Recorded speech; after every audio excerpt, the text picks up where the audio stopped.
भारतीय कला के संबंध में हम ये पढ़ रहे हैं, जो अपनी भारत एवं उसकी संस्कृति की महानता, इस पुस्तक में पेज 152। अब ये कंपैरिजन कर रहे हैं कि एटीट्यूड से कि आपका मनोभाव क्या है, किस मनोभाव से आप इसके नज़दीक जाते हो, उसका क्या फ़र्क पड़ जाता है। रूप के साथ व्यवहार करते समय उनके बीच प्रश्न यह होता है, मतलब अगर पश्चिमी मानसिकता रूप का निर्माण करेगी, कला के अंदर अगर रूप बनाएगी, कोई भी रूप, पेड़, पौधा, पक्षी, ये रंग की कोई भी आकृति, कुछ भी, ये तो है नहीं खाली वो रंग लेके यों, यों, यों करना शुरू कर देगी। तो रूप के साथ व्यवहार करते समय उनके बीच प्रश्न यह होता है, क्या मैं वह उत्पन्न करूँ जो नेत्र देखते हैं? या फिर मैं वह उत्पन्न करूँ जो आत्मा देखती है? निम्नतर प्रकार की यूरोपीय कला वह उत्पन्न करने से संतुष्ट रहती है जो नेत्र देखते हैं। नेत्र का मतलब डायरेक्टली आपने कोई मुड्ढा देख लिया, कोई फलों का बंच देख लिया, ये कोई ज़रूरी नहीं है। नेत्र भी तो हमारे क्या-क्या देखते हैं। पर ये निम्नतर प्रकार की यूरोपीय कला वह उत्पन्न करने से संतुष्ट रहती है जो नेत्र देखते हैं। इसे ये यथार्थवाद, रियलिज़्म, अरे भई जो है वो हम तो वो ही दिखा रहे हैं। जैसे उनकी मूवीज़ भी वही है। वो अच्छी चीज़ की कल्पना कर नहीं सकते। सारे को डायनासोर वगैरह को मार देंगे या कोई राक्षस को मार देंगे, लास्ट के अंदर खत्म होते-होते ये दिखाएँगे उसका अंडा कहीं बाकी है। मतलब ये बुराई का अंत कभी कल्पना नहीं कर सकते। किसी अच्छी शुभ चीज़ की कल्पना नहीं कर सकते। वो इनको रियलिज़्म लगता है कि भई जीवन तो ऐसा ही है। ये प्रभाव इनके हर चीज़ में आप देख सकते हो और ये आपको लगता है भई जीवन तो देखो ऐसा ही है।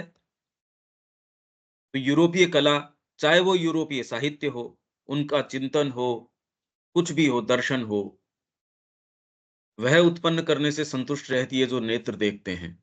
इसे यह यथार्थवाद तथा प्रकृति के प्रति वफ़ादारी कहती है। मतलब इतना बढ़िया वो बनाएँगे, जैसे अंगूर बना दिए, पेंटिंग बना दी अंगूर की, पर वो इतनी रियलिस्टिक है कि पक्षी भी धोखा खा गए और आके उसके ऊपर बैठ गए कि भई चलो अपन अंगूर खाएँगे। और ये कह देगा ये है वफ़ादारी, हूबहू वैसा। और वो डेविड उन्होंने बनाया हुआ है, वो देखो, एकदम सारा शरीर संस्थान वैसा का वैसा। उसमें नस, नाड़ियाँ, एक्चुअल वही ह्यूमन साइज़ का है वो। भौतिक रूप से इंद्रियगम्य विषय के सीमित दायरे में प्रकृति को परिमित करना। भौतिक रूप से इंद्रियगम्य विषय के सीमित दायरे में, हमारा जो सीमित दायरा है देखने का, दृष्टि का, उसके दायरे में प्रकृति को भी उतना ही सीमित कर दो भई। ये है प्रकृति, हम डिफाइन कर रहे हैं। इस फ्रेमवर्क के अंदर हम इसको डिफाइन कर रहे हैं, ये है प्रकृति। निश्चय ही ऐसी रचना एक सच्ची रचना नहीं होती, अपितु केवल कैनवस, ब्रश एवं रंगदान द्वारा लादी सीमाओं के भीतर एक लगभग मोटा अनुमान स्वरूप ही होता है। अप्रोक्सीमेशन, सच्ची चीज तो हो ही नहीं सकती। मतलब वो हूबहू ऐसी कोई कृति कर दे कि पक्षी भी उस भ्रमित हो जाएं, तो भी वो कोई एग्जैक्ट नहीं हो सकती, क्योंकि एग्जैक्ट आप खाली भौतिक की चीज तो नहीं होती ना, उसकी और लेयर्स हैं। तो आप पहले तो ये सीमाएँ, जो आपका कैनवस, ब्रश, रंगदान, ये सारी की सारी, पर चलो उसको आपने सुपरसीड कर भी लिया, मास्टर कर लिया इस सारी चीज़ को। फिर भी जो चीज़ आप उकेरते हो, वो स्वयं वो वस्तु जिसको आप उकेर रहे हो, वो भी तो ट्रांजिटरी है। वो भी तो किसी दूसरी चीज़ का अनुमान ही है। स्वयं में रियलिटी थोड़ी है वो। तो आप यदि हूबहू भी उसको उतार लेके आते हो, तो भी उसकी जो मूल चीज़ है, उसकी सीमाओं से तो फिर भी नहीं छूटे। ये वास्तव में उतनी ही सही नकल होती है जितनी कि हमारे उपकरणों की क्षमता हमें अनुमति देती है, जबकि पूर्ण वफ़ादारी कदाचित ही संभव होती है। कला की इस शैली की संभवतः अपनी उपयोगिता रही हो, एक समय विशेष के ऊपर। भई फ़ोटोग्राफ वगैरह नहीं थे, कैमरा नहीं थे, तब आप इसकी उपयोगिता है कि कितना ईमानदारी से, वफ़ादारी से वो चीज़ बना सकते हो, तो इतिहास में वो ही मिलती है। अगर उसमें वफ़ादारी से वो बनाना नहीं जानते, तो आज हमको रिकॉर्ड नहीं मिलता। तो इसकी ये उपयोगिता निश्चित रही, कला की इस शैली की संभवतः अपनी उपयोगिता रही हो। परंतु अब जबकि हमारे पास फ़ोटोग्राफ हैं और हमारे अंदर रंग भर सक और उनके अंदर रंग भर सकते हैं। भर सकते इन द सेंस आप कलर फ़ोटोग्राफ ले सकते हो। ब्लैक एंड व्हाइट की बात नहीं है, कैमरे से आप कलर भी अब तो ख़ैर टेक्नोलॉजी कुछ और ही हो गई। अब तो एआई से सब कुछ कर सकते हो। तो फिर इसकी क्या उपयोगिता है? एक ये भी प्रश्न है कि आगे फिर बाद में शिक्षा की आप जो सब्जेक्ट्स पढ़ा रहे हो, शिक्षा का सारा प्रारूप चेंज हो जाएगा। इतना लंबे समय तक उसको जो जो चीज़ें आप सिखा रहे हो, अभी भी वो वाली जो सीरियसनेस है, पहले थी और आज जो मोबाइल हाथ में आने के बाद में कई चीज़ों को लेके अब वो उतना व्यक्ति उसके ऊपर आग्रह ही नहीं रखता। वो सारे रूप ही चेंज हो गए और धीरे-धीरे तो एकदम चेंज हो जाएँगे। जब छोटी-छोटी चिप आपके ब्रेन में लगनी शुरू हो जाएगी, आप कहते हैं कि कौन माथापच्ची करेगा कोई इसके साथ? तो ये फिर बाद में हमारा मूवमेंट तामसिकता की ओर होगा या किस साइड होगा? भई जो भी आप लाइब्रेरी की लाइब्रेरी इतनी क्यों माथापच्ची करोगे? वो चिप में सीधे डाल दोगे, मेरे को यही चाहिए, मैं क्यों इतना इकट्ठा करूँ? आपको जो चाहिए वो कहते हैं यार लोड हो रही है ना यहाँ और वो सारे का कंट्रोल उसमें कोई ज़रूरी नहीं है, वो सारा जैसे आप अभी वायरलेसली कर ही रहे हो। पहले आपको स्टोर करने के लिए कितनी-कितनी, क्या-क्या चीज़ें चाहिए थी। अब आप क्लाउड के ऊपर स्टोर कर रहे हो, आपको ज़रूरत ही नहीं है। आप कॉमनली शेयर कर रहे हो। अगर ये लगती है और जो कि प्रारूप तो आ चुके हैं, जो ब्रेन में लगने वाली है, तो आगे फिर बाद में इन चीज़ों का क्या स्थान होगा? मनुष्य जाति क्या करेगी? कैसे करेगी? जो चीज़ें आज नहीं कर पाती, उन आयामों का क्या होगा? क्योंकि चेतना में परिवर्तन है नहीं, अभी पाशविकता है, उनको पूरी छूट मिल जाएगी। भई अभी भी आपकी डिलीवरी ड्रोन वगैरह से हो ही रही है, शुरू तो हो ही गई, जहाँ-जहाँ। अब वो प्रोग्राम यदि मानसिकता जिस तरीके की हो, उसमें अगर टेररिस्ट मानसिकता हो, तो क्या होगा? वो तो एक्सेस हो ही गया सारी चीज़ का। तो धीरे-धीरे क्या प्रारूप होगा, उसके अंदर कला क्या करेगी, उसमें शिक्षा क्या करेगी, ये बहुत गंभीर विषय हैं। और ये हम सोच रहे हैं, हम बात कर रहे हैं, हम ही नहीं बात कर रहे। ये ग्लोबली इसके विषय में कंसर्न दिखाया जा रहा है। हालाँकि उनके पास जैसे और किसी चीज़ का उत्तर नहीं है, इसका भी उत्तर नहीं है। उत्तर तो चेतना में ढूँढना पड़ेगा, एकमात्र। एनी हाउ तो इसके पृथक कार्यक्षेत्र को फ़ोटोग्राफ़ी द्वारा अधिकृत किए जाने की आशंका है। आशंका क्या, अब तो जो पहले इसका कार्यक्षेत्र था, अब तो वो है नहीं कि आप हूबहू हाँ, बच्चे को सिखाने के लिए आप ये कह सकते हो कि ये हूबहू तू ऐसी आकृति बना, ह्यूमन फिगर बना, पर्सपेक्टिव के तरीके से सोच कि ये वस्तु, ये ग्लास रखा है, तू अगर इस साइड से देखेगा, कल्पना के आधार पे, एक्चुअल वहाँ नहीं, ऊपर से देखेगा कैसे नज़र आएगा। तो कला के लिए नहीं, उसकी योग्यता के विकास के लिए, वहाँ तक तो है ठीक, न कि अपने आप में उसकी कोई उपयोगिता है।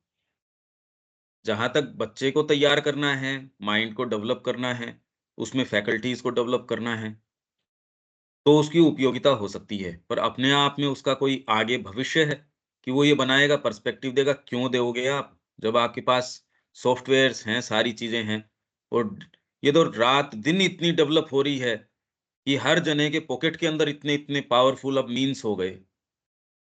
आप काम में नहीं लेना जानते वो एक अलग बात है। बाकी मोबाइल के अंदर आपके पास ये सारी सुविधाएँ हैं। ऑडियो के साथ कुछ भी कर सकते हो, वीडियो के साथ, फ़ोटो के साथ, टेक्स्ट के साथ, सारी इन्फॉर्मेशन आपके फिंगर टिप्स के ऊपर है।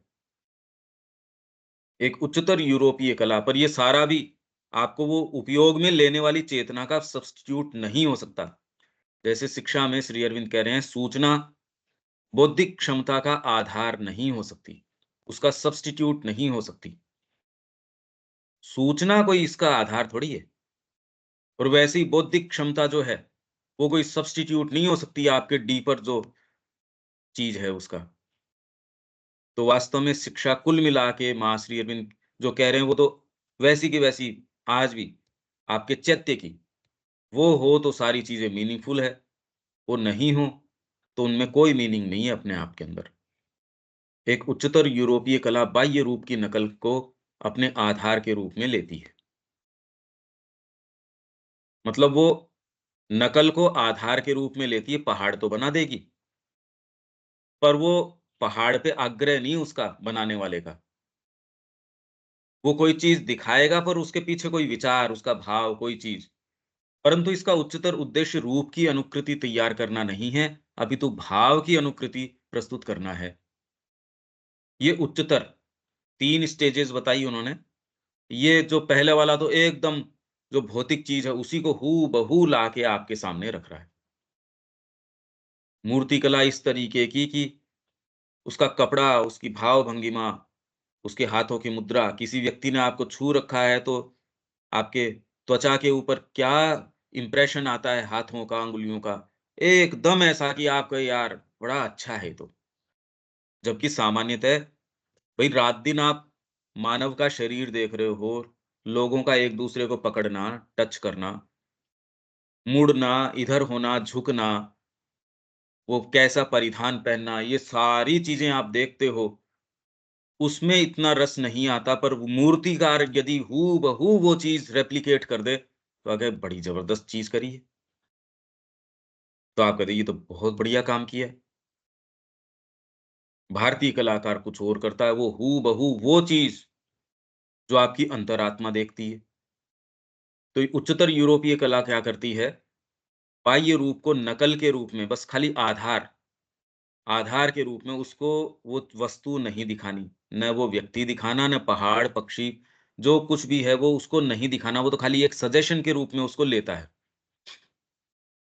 और भाव जो उसका भीतर है, और वो भी सीमित होता है इसका भाव भी। पश्चिम का भाव भी जैसे उसका साहित्य, आपकी काव्यात्मक क्षमता जैसे शेक्सपियर है, वो विश्व की टॉपमोस्ट रैंक के अंदर हो सकती है, पर उसकी विषय वस्तु है, वो तो बड़ी दयनीय प्रकार की है।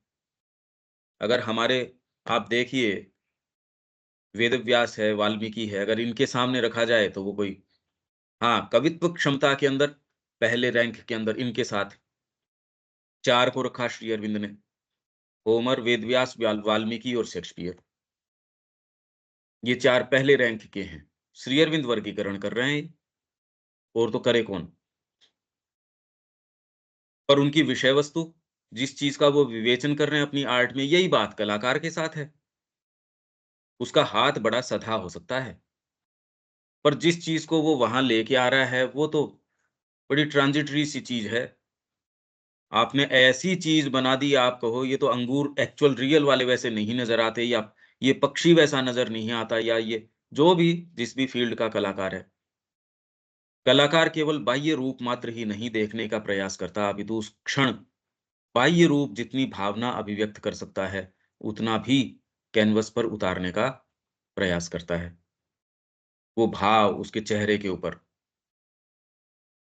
फ़ोटोग्राफ भी पॉइंट एंड शूट कैमरा वो ये नहीं दिखाते उस चीज़ के पीछे की ऐसे एंगल से लो कि कोई विचार, उसमें कोई चीज़, प्रकृति का कोई ऐसा विशेष कोई तत्व, यार ये फ़ोटो जो है इसको अवार्ड मिला, किस चीज़ के लिए?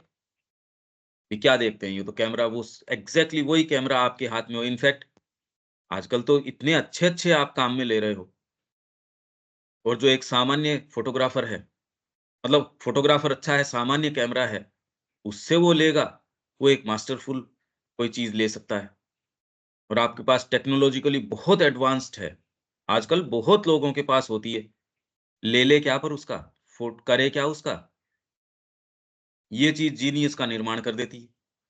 तो इवन एक मशीन है, भई यंत्र ही तो है, कैमरा, उसके माध्यम से भी व्यक्ति किस तरीके से उसको क्लिक करता है, वो आपके एक्चुअल जो रिज़ल्ट आएगा उस पे फ़र्क डाल देगा।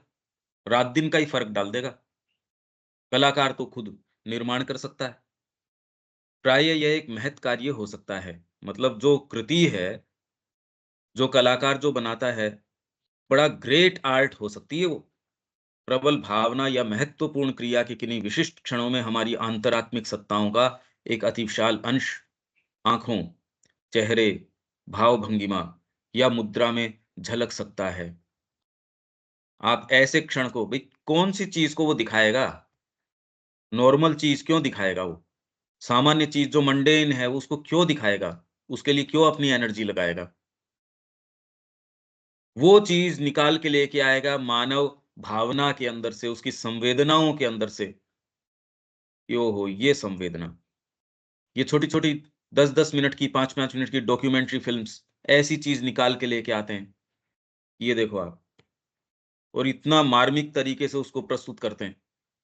वो यदि आप उस तरीके से उसकी प्रस्तुति न करो तो 3 घंटे भी करके वो जो संदेश है वो नहीं दे सकते। ये उसकी जीनियस है। तो कोई अंतरात्मिक सत्ता का कोई विशाल क्षण या उसका भाव मनोवैज्ञानिक रूप से ये अंतरंग तरीके से ये व्यक्ति देखिए इसका कितना मार्मिक तरीके से हिला हुआ है, उसकी आँखों में आ गई ये बात। आपको किसी ने बड़ा गहरा प्रेम किया या आपके साथ ये हुआ, जैसे कुत्तों की आँखों में दिखाते हैं, अरे देखो ये, उसकी पूरा चेहरा और सारा रिफ्लेक्ट कर जाता है उसका ग्रैटिट्यूड कि माँ आती है एक मनुष्य को लेके जाने की कि चलो मेरे बच्चे परेशानी में हैं, कितने-कितने और जब वो बचा लेता है उसको, तो देखो उसका भाव एक पशु का भी। अब वो पूरे एक्ट को नहीं, वो एक एक चीज़ को वहाँ अपनी आर्ट में उतार के लेके आ सकता है।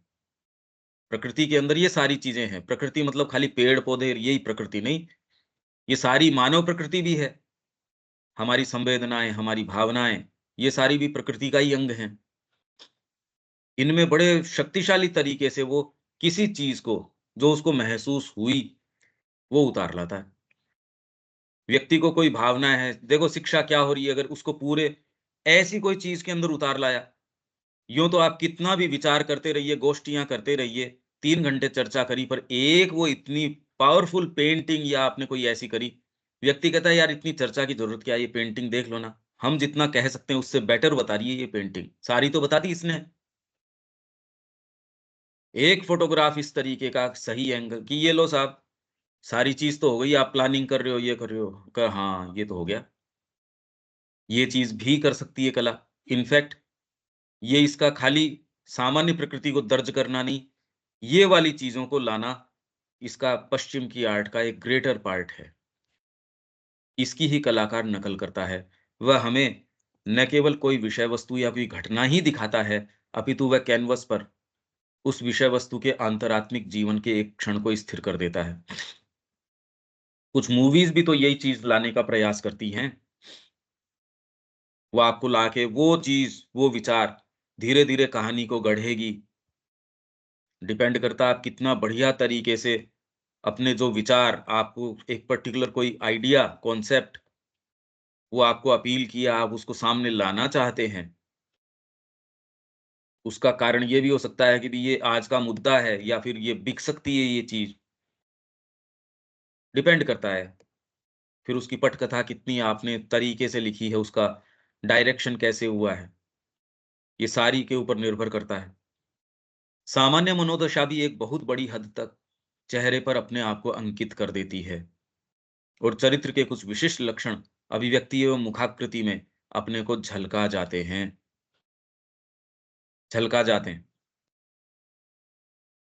पिता है, उसके साथ परिवार वो किस-किस स्थिति के अंदर है।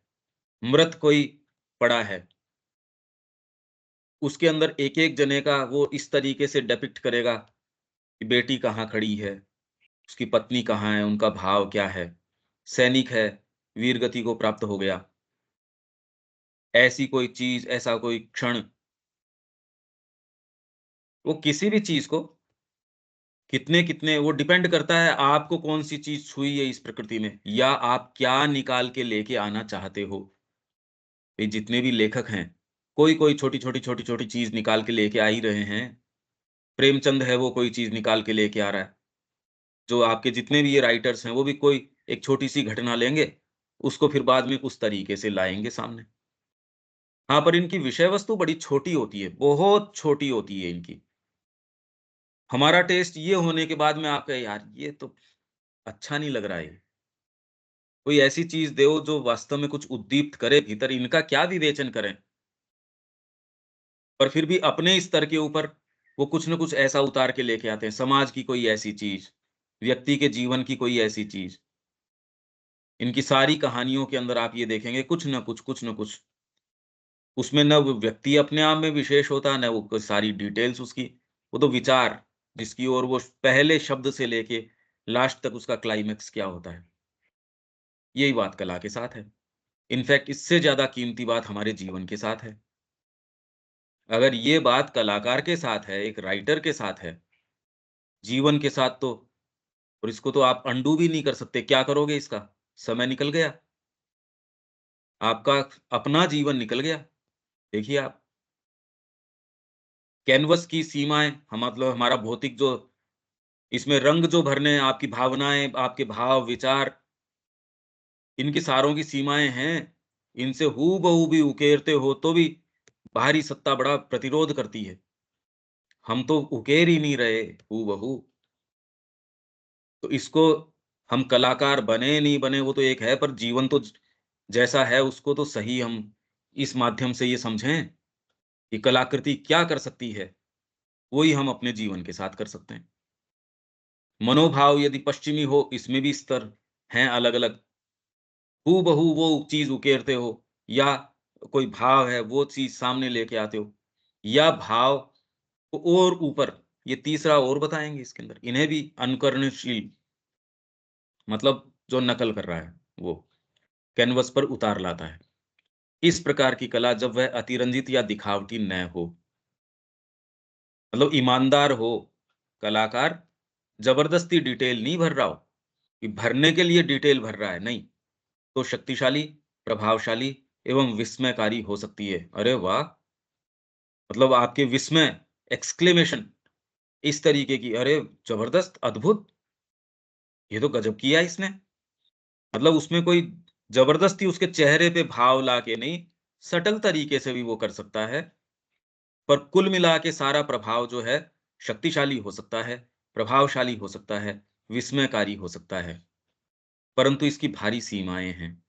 यह कला आंतरिक सत्य के उतने ही अंश का विवेचन करती है, जितना कि बाह्य रूप प्रकट करता है। रूप की सीमाओं से बाहर नहीं जा रहे।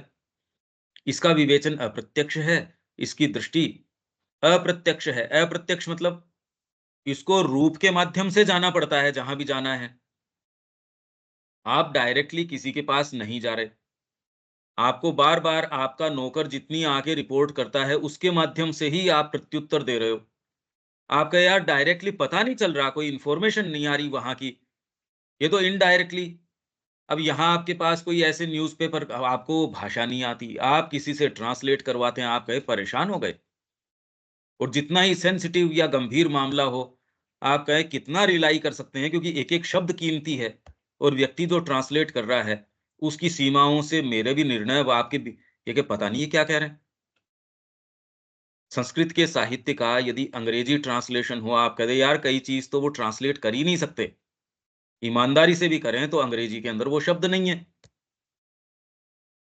अगर वो ईमानदारी से भी करे, स्वयं वो व्यक्ति जैसे श्री अरविंद सावित्री में कितने जो हैं ये शब्द काम में ले रहे हैं या जो गीता का जो ये कमेंट्री कर रहे हैं उसमें डायक्रिटिक काम में ले रहे हैं। कितनी-कितनी जगह शब्द ही नहीं है वो। स्वयं व्यक्ति अब कोई आपको रिपोर्ट आके श्री अरविंद की देर दूसरी भाषा में दे और कोई सेंसिटिव बात हो आप कहे भी परेशान हो गए। तो इसका विवेचन, इस कला का विवेचन जो है अप्रत्यक्ष है। ये वो तो रूप के ऊपर निर्भर कर रहा है। रूप जितनी आपको छूट देता है, हालाँकि खूब दे सकता है, यदि आप भीतर से थोड़े से ओपन हो, तो हम इस सारे जगत को रूप के माध्यम से ही तो जा रहे हैं, पर है अप्रत्यक्ष। इसके लिए आपके हायर फिर बाद में जो फैकल्टीज़ हैं, इंट्यूशन है, इंस्पिरेशन है, रेवलेशन है, पर इसके लिए तैयारी, प्योरिटी और वो आधारित खाली चैत्य के ऊपर हो सकती है और कोई दूसरी सत्ता आपको ये सिक्योर ग्राउंड नहीं दे सकती। तो ये फैकल्टीज़ अब हमसे बहुत दूर हो चुकी हैं। इसकी दृष्टि अन्य किसी पर आधारित है और इसकी अपनी प्राधिकारी सत्ता, अथॉरिटी से परे जाने में असमर्थ है। रूप से परे जाने के अंदर या अपना विचार ज़्यादा से ज़्यादा रूप के माध्यम से इन्होंने जो विचार बना रखा है, उससे परे। तो इसीलिए सत्य आरोहण जो नाटक है माँ का, उसमें सबसे पहले फिलैंथ्रोपिस्ट रुकता है। वो कह रहा भाइयों, सत्य के मार्ग के अंदर मैं आगे नहीं जा सकता, क्योंकि इस पड़ाव के बाद या इस मोड़ के बाद मेरे को जगत नज़र नहीं आएगा। जब जगत ही नज़र नहीं आएगा तो मैं फिलैंथ्रोपी करूँगा कहाँ? तो जगत जहाँ तक नज़र आता है, मेरी सीमा वहीं तक बंधी रहती है। सत्य के मार्ग के अंदर आप लोग आगे जाइए। आपको यदि कोई सत्य मिलता है तो मुझे भी बताइएगा। वो वहीं रुक जाता है। मतलब यदि आप वास्तव में सच्चे भी हो उसके अंदर, तो सत्य के मार्ग के अंदर जिसके मन में चैरिटी की मैं लोगों का कुछ कर दूँ, लोगों को मैं ज्ञान दे दूँ, लोगों का मैं ये कर दूँ, वो सत्य के मार्ग में सबसे पहले रुकता है। ईमानदार व्यक्ति की बात हो रही है ये। दूसरे जो हैं ही नहीं ईमानदार, वो तो कहीं जाना ही नहीं है खैर। पर सत्य के आरोहण के अंदर माँ बिल्कुल। और ये अब ये कहानी क्या है? माँ भी तो कोई विचार, कोई चीज़, जीवन का एक सत्य सामने लेके आ रही है कहानी के माध्यम से। अब इसमें आपके लिए न तो वो फिलैंथ्रोपिस्ट जो व्यक्ति है, और यदि कोई उसका मंचन हो रहा है, न आपके लिए वो किरदार है, वो इम्पोर्टेंट रहता। आपके लिए विचार, आप तुरंत ही उसके माध्यम से, उसके संवादों के माध्यम से और ये देखेंगे, हाँ भई फिलैंथ्रोपिस्ट। फिर आप सोचने के लिए मजबूर होंगे, यदि आप में ये क्षमता है तो। जीवन को देखने की कुछ आप में क्षमता है, तो आप ये देख सकेंगे कि यार फिलैंथ्रोपिस्ट क्या करेगा? चलो अपन सबके को ये कर देते हैं, सबको कल्याण कर देंगे। ये बहुत अच्छी लगती है ये बातें, पर माँ ने इसमें साफ-साफ कह दिया, सब प्योर पॉलिटिक्स है ये, एकदम और कुछ नहीं है। सत्य के मार्ग के अंदर सबसे पहले ये ही व्यक्ति रुकता है। मैं बार-बार इसको कह रहा हूँ कि हर चीज़ के अंदर ये मानसिकता, चाहे कला हो, साहित्य हो, संगीत हो, जीवन हो, साधना हो, सबके अंदर। अब इससे कैसे बच निकलो आप? ये कोई एक की बात तो है नहीं।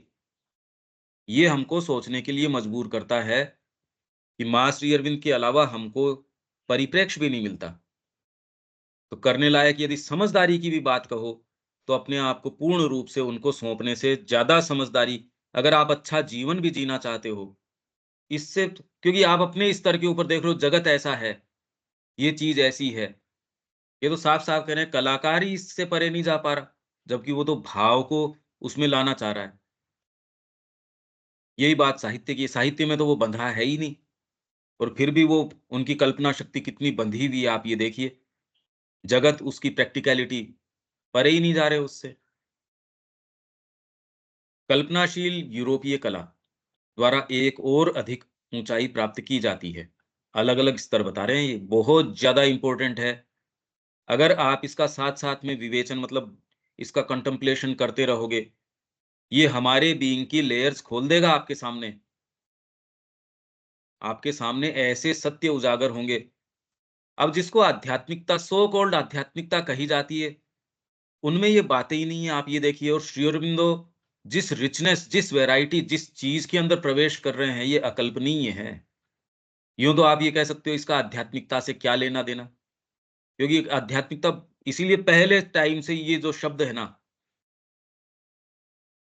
यहाँ श्री अरविंद किन चीज़ों में प्रवेश कर रहे हैं, आप रिचनेस देखिए। और ये हमारे ही बीइंग की लेयर्स हैं। आध्यात्मिकता इन सारों को खोल देती है। इनफैक्ट वो ही सच्चा आधार प्रदान करती है। जिस आध्यात्मिकता को इनका सेंस ही नहीं है, तो वो तो बेचारी बहुत छोटी हो गई। यूरोपीय विचार के अनुसार कल्पना रचनात्मक होती है, न कि विवेचनात्मक। यूरोपीय विचार कह रहा है कि कल्पना जो है, इमेजिनेशन, वो सृजन करती है। भारतीय विचार इस संबंध में कि कल्पना क्या करता है, कल करती है, उसका प्रोविंस क्या है। अब ये डिपेंड करता है, देखिए हम ऐसी चीज़ों में प्रवेश है ये। कल्पना, आप क्या करते हो कल्पना से? इमेजिनेशन। श्री अरविंद कह रहे हैं ये विवेचनात्मक है, वो इसको रचनात्मक मानता है, और एक स्तर पे देखा जाए तो रचनात्मक है भी। तो क्या मतलब हुआ इस बात का? ये पहले ही कह के जा चुके कि कला या कोई भी चीज़ इस जगत में नव-निर्माण, रचना, सृजन नहीं हो सकता। ये तो अनफोल्डिंग है। सृष्टि जो शब्द है अपने आप के अंदर वास्तव में कोई नई चीज़ का निर्माण एज़ सच नहीं है। भीतर कोई चीज़ है, क्योंकि सुप्रीम के अलावा और कोई चीज़ कहाँ से आएगी? नई चीज़ कहाँ से लेके आओगे? नया एज़ सच नहीं है कुछ भी। हाँ, कौन से स्तर से देख रहे हो ये है। पशु की चेतना के अंदर सामने कोई चीज़ है या नहीं, हम नहीं जानते। पशु की चेतना से देखते हो, ट्रुथ अलग हो जाएगा। आपकी चेतना से देख रहे हो, अलग हो जाएगा। यही श्री अरविंद कह रहे हैं, हर स्तर का एक अपना सत्य है। तो वर्तमान जगत का जो सत्य है, उसमें कामना, वासना, डिज़ायर, फ़ियर, ये सारी ही चीज़ें आज का सत्य हैं, इस जगत का। और मनुष्य की मानसिकता में उसकी प्रवृत्ति क्या रहती है कि मेरे को हाईएस्ट चीज़ का पता चल गया, तो बस इस सत्य को मैं इग्नोर कर दूँ और वहाँ चलूँ। वो नहीं कर सकता, इसलिए गीता इग्नोर नहीं कर रही। वो इसको यहीं इसी स्तर के ऊपर डील कर रही है। वो कामना को डील कर रही है। और जो आध्यात्मिकता या जो पद्धतियाँ, जो दर्शन, जो ये कहता है मैं इसको अस्वीकार करके बस पलायन कर जाता हूँ, वो कभी भी आपको समाधान दे नहीं सकती। वो किसी ने भी कह दिया हो, क्या फ़र्क पड़ता है इस बात से? फंडामेंटली यदि मैं ये बात समझता हूँ, वो सामने वाला व्यक्ति कोई भी उसका नाम होगा, कितना भी उसका एक समय प्रभाव रहा होगा, अगर मैं ये फंडामेंटली बात समझ जाता हूँ, क्योंकि किसी ने क्या कह दिया, क्या फ़र्क पड़ता है इससे? कह दिया होगा, परमात्मा बंध थोड़ी गया उसकी बात से। तो इसलिए ये जो मानसिकता है, जो ये सोचती है मेरे को हाईएस्ट चीज़ का पता चल गया और मैं लोअर जो स्तर हैं, इनको दरकिनार करके अपने पत्र में श्री अरविंद बता रहे हैं ये। हर स्तर का अपना सत्य है, और इसीलिए उस सत्य के अनुसार वो जगत है और उसके रूप हैं। उनको आपको असेंड उनके स्तर के ऊपर करना पड़ेगा। भौतिक जगत का अपना है, प्राणिक जगत का अपना है, मानसिक जगत का अपना है। आपको बस इससे हो जाएगा, एक किसी फ़ॉर्मूले से हो जाएगा, बस इससे, इसीलिए तो नहीं हो रहा। ये रिचनेस हमको स्वीकार करनी पड़ेगी। न भारतीय संस्कृति ने कभी इसको इग्नोर किया, न श्री अरविंद ने तो सारी चीज़, वो तो कहीं इग्नोर कर ही नहीं रहे, वो तो दिव्य जीवन की बात कर रहे हैं। जो भी आध्यात्मिकता अगर इसको इग्नोर करने की बात करती है, तो इम्प्रैक्टिकल है, क्योंकि ये हो नहीं सकता, पलायन करके जाएँगे कहाँ? वास्तव में अभिप्राय यह है कि कल्पनाशील कलाकार अपने अध्ययन की विषय वस्तु में ऐसा कुछ जोड़ देता है जो उसका स्वयं का हो। तो विवेक जो कल परसों तटस्थता की बात कह रहा था, मैं ये कह रहा हूँ कि जो साइकोलॉजी, श्री अरविंद भी इसी निष्कर्ष के ऊपर, श्री अरविंद एक जगह ये कह रहे हैं कि आप जिसको कह रहे हो तटस्थ, वो इस जगत में एग्ज़िस्ट नहीं करता, क्योंकि आपका एक सर्टेन फ्रेमवर्क बना है। उसके अलावा इस जगत की कोई रियलिटी के आप संपर्क में ही नहीं आओगे। आपके लिए परमात्मा भी वो ही है, और कोई अलग परमात्मा ही नहीं है। आप संपर्क में कैसे आ सकते हो? तो तटस्थता क्या होती है? हाँ, ये कह सकते हो कि मेरे डीपेस्ट पार्ट से देखा, वो तटस्थ है। ये कह सकते हो। तटस्थता यदि आप परिभाषित करने की कोशिश करो, तो डिसइंटरेस्टेडनेस किसको कहें? क्योंकि आपको एक फ्रेमवर्क मिला है, आपको इंद्रियों का फ्रेमवर्क मिला है। अगर वो शुद्ध क्रिया करें, जो कि हम रिकॉर्ड ऑफ योग के अंदर जो योगिक साधन था, उसमें हमने पढ़ा था। फिर बाद में कैसे इसमें मिश्रण आता है, ये हमने सिंथेसिस हमने नहीं पढ़ा, ये तो आएगा, सिंथेसिस में आएगा, पर रिकॉर्ड ऑफ योग तो करके हम जा चुके हैं। यौगिक साधन में सारा था कि कैसे दूसरी चीज़ें प्रवेश करके, पर इंद्रियाँ मान लीजिए आपकी बिल्कुल सही रिपोर्ट मनस को दे रही हैं। मनस की एकदम सही रिपोर्ट आपने प्राणायाम के द्वारा, अपनी चित्त शुद्धि के द्वारा, इन सब चीज़ों के द्वारा इतना आधार को प्योर कर लिया कि ये रिपोर्ट्स आपको सही मिल रही हैं। अरे! तो भी आपका फ्रेमवर्क तो फ्रेमवर्क है। इस जगत का आप क्या बनाते हो वो तो विशेष बात है। सेंट्रल बीइंग है उसके, जो हमने बात करी, वो यहाँ अपना एक देश काल के अंदर एक रिप्रेजेंटेटिव साइकिक बीइंग के हिसाब से, तो इस पूरे जगत का आप जो बनाते हो, वो आप अपने उस विशेष रुख के हिसाब से बनाते हो। उससे कैसे बच जाओगे? क्योंकि वो तो उस आधार पे तो बहुत्व यहाँ बना ही है, एक से बहुत्व बना, और उस बहुत्व का आधार ही यही है कि आप विशेष तरीके से परमात्मा के पास पहुँचोगे। तो तटस्थता क्या होती है? तटस्थता तो इतनी हो सकती है कि आप अपने डीपेस्ट पार्ट से देखो, बस इतना हो सकता है, और तटस्थता शब्द होता ही नहीं है अपने आप में।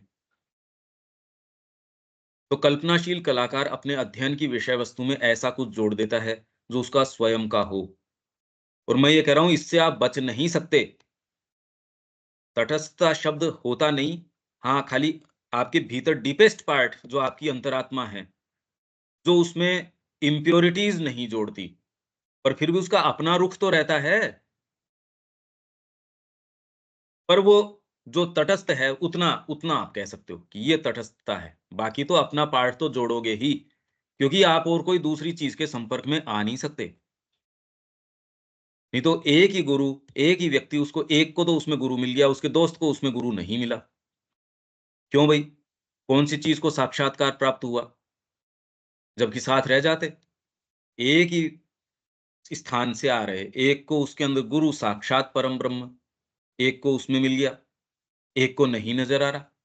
श्री अरविंद उपस्थित हैं वहाँ, और दिलीप कुमार रॉय कह रहे हैं, "अरे यार! तू कहाँ इस लेडी के पीछे पड़ा हुआ है?" श्री अरविंद और माँ दोनों मौजूद ना हैं। वो कह रहा है, "मेरे को इनसे, मेरे को मेरे गुरु से जो मिलना है, वो मिल रहा है।" तो इस जगत में आप कौन-सी रियलिटी के संपर्क में आते हो, यदि आप थोड़ा-सा इसका विवेचन करें, आपको भौतिक स्तर पे नहीं छोड़ेगा, ये विचार भी। पर आप ये पाएँगे कि आपकी जितनी उड़ान है, वो भी किसी न किसी चीज़ों से लिमिटेड है। साधना ही खोल सकती है इसको, इसके अलावा ये उड़ान तो, पर ठीक है, एक जितनी हमारी मानसिकता, जितना कल्टीवेशन जो हम ये कर रहे हैं, उससे आप जितनी उड़ान भर सकते हो, ये देखिए डेवलपमेंट का कोई अंत नहीं। पर अब ये इस तरीके का है कि छोटी-सी चीज़ आयत्त करने में बहुत एनर्जी जा रही है। साधना उसको इतना पोटेंट कर देती है कि जो बरसों आपको लग रहे थे, वो कुछ-कुछ समय के अंदर आपको दे देती है। ऐसे आयाम खोल देती है जो और दूसरी के अंदर ये नहीं, समय सीमा में उसमें आते नहीं थे। वो खोल देगी आपके सामने। क्योंकि ये जगत आप सोच रहे हो रियल एज़ सच कुछ है ही नहीं सामने। खाली चेतना का व्यापार है सारा का सारा। ये एक ऐसा बैरियर है, ये समझ में आ जाए तो द्विज की संज्ञा में आ जाता है व्यक्ति, नहीं तो उससे पहले तो खाली वाग विलास है, चर्चा, परिचर्चा, विचार, ये वो, खाली इसमें सारा तो जीवन बीत रहा है, और लगभग सारों का ही बीत रहा है। वेद जानता था कि द्विज कौन है, इसलिए बड़ा विशेष व्यक्ति है वो। यथा जैसे कि ये, उसके मन में कौन थी कोई तरंग, मन में कोई तरंग आ गई उसके, तो कोई लेडी की फिगर के अंदर वो चीज़ दिखा सकता है। कोई तरंग उसके मन में आई, वो कुछ कुछ भी हो सकती है, चलो विश्व का कल्याण करें, चलो इसके अंदर ये, भई जीवन से वो जो ग्रहण करता है, हर व्यक्ति इसी जगत से कोई चीज़, एक पुस्तक आपके हाथ में है, आप उससे क्या ग्रहण करोगे, दूसरा क्या करेगा? एक ही स्थान पे रह रहे हो, एक ही भोजन कर रहे हो, आप जिन ऊँचाइयों पे उड़ रहे हो, दूसरा हो सकता है परेशान हो रहा हो। ये बड़ी विचित्र बात है कि ये जितनी बार कही जाए उतना कम है, ये जगत को कैसा क्या समझ रहे हैं हम? कोई नियम नहीं है, कोई कानून नहीं है, कोई विधान नहीं है। है तो वो हमारे डेवलपमेंट के लिए है, इंडिपेंडेंटली नहीं है। ये हमको सीखना है कि उसके संगीत को कैसे सीखें, उस भाषा को कैसे सीखें, उसका क्या अर्थ लगाएँ। तो जितना ही गहराई में जाएँगे, ये हर स्तर के अपने अर्थ हैं। भौतिक आँखें अपना स्तर के अर्थ देख लेती है। पानी में जाओगे, गीले हो जाओगे, इसमें जाओगे, ये हो जाओगे। उसने अपने कुशल-क्षेम के ये फल खाना चाहिए, ये वाला नहीं खाना चाहिए। ये मेरे लिए लाभकारी है, ये नहीं है। प्राणिक सत्ता अपने तरीके के ढूँढ लेती है, मानसिक सत्ता अपने तरीके की ढूँढती है, भीतर के विधान अपने-अपने तरीके के। व्यक्ति वो है जो किस स्तर के ऊपर है, बस। उसके मन में कौन थी कोई तरंग या कोई ऐसा विचार जिसने उसके मन को अभिभूत कर दिया हो। आपके मन को बड़ा उसने अरे वाह! ये चीज़ अभिभूत का मतलब वाह की नहीं, अंतरंग तरीके से आप द्रवित हो, अरे! ये क्या बात हुई? बड़ा अत्याचार चल रहा है, ये बात भी। मतलब भीतर तक आपको कोई चीज़ जो मूव करती हो, झकझोरती हो, प्रेम के भाव से भरती हो, जिस भी भाव से भरती हो, वह अपने भाव का अध्ययन अपनी विषय वस्तु में उस भाव के अचेतन हस्तांतरण के द्वारा करता है। मतलब उस विषय वस्तु के अंदर अचेतन हस्तांतरण सचेतन रूप से नहीं हो सकता है, पर वो अपनी चीज़ को ट्रांसफ़र कर देता है अपने भाव को अपने ऑब्जेक्ट के अंदर। पेड़ बनाया, तो उन पेड़ों के अंदर कोई नज़दीक से ऐसी चीज़ गई, आप ये कह रहे हो कि उसको उसने वाटर किया किसी माली ने जाके पेड़ को, हरा हो गया। या कुछ पेंटिंग्स ऐसी देखी हैं अपन ने कि व्यक्ति की मानसिकता से एक पृथ्वी ऐसी है जो ज़हर उगल रही है, एक पृथ्वी इस तरीके की है, जिसके अंदर शुभ है। मानसिकता जो है उससे प्रकृति किस तरीके से रिस्पॉन्ड करती है, ये बात एक ओकल्ट सत्य भी है और आप इस चीज़ को अपने विचार को दिखा सकते हो, जिसमें आप एक शहर को और एक किसी और दूसरी इसको भी कॉन्ट्रास्ट कर सकते हो। एक मानव फिगर ले सकते हो, हाथ की मुद्रा ले सकते हो, उसमें आप ग्राफिक तरीके से कोई चीज़ दिखा सकते हो। तो आपने जो चीज़ देखी, जो आपको भीतर तक टच करके गई, झकझोर के या जिस भी चीज़ से भाव से आपको मूव करके, वो आप उसको ट्रांसफ़र कर देते हैं अपने ऑब्जेक्ट के अंदर। चाहे वो पेंटिंग है, चाहे वो पत्थर है, जिस भी चीज़ में या फिर सोच-विचार कर, दोनों ही चीज़ हो सकती है। क्या तो आप विवेचन ही वैसा कर रहे हो। अपनी विषय वस्तु को अपनी तरंग या अपने विचार को रंग रूप प्रदान करने के लिए महज़ एक बहाने के रूप में प्रयोग करता है। कलाकार स्वयं का ही विवेचन कर रहा होता है, न कि अपनी विषय वस्तु का। इसमें मेरे पास इसके कुछ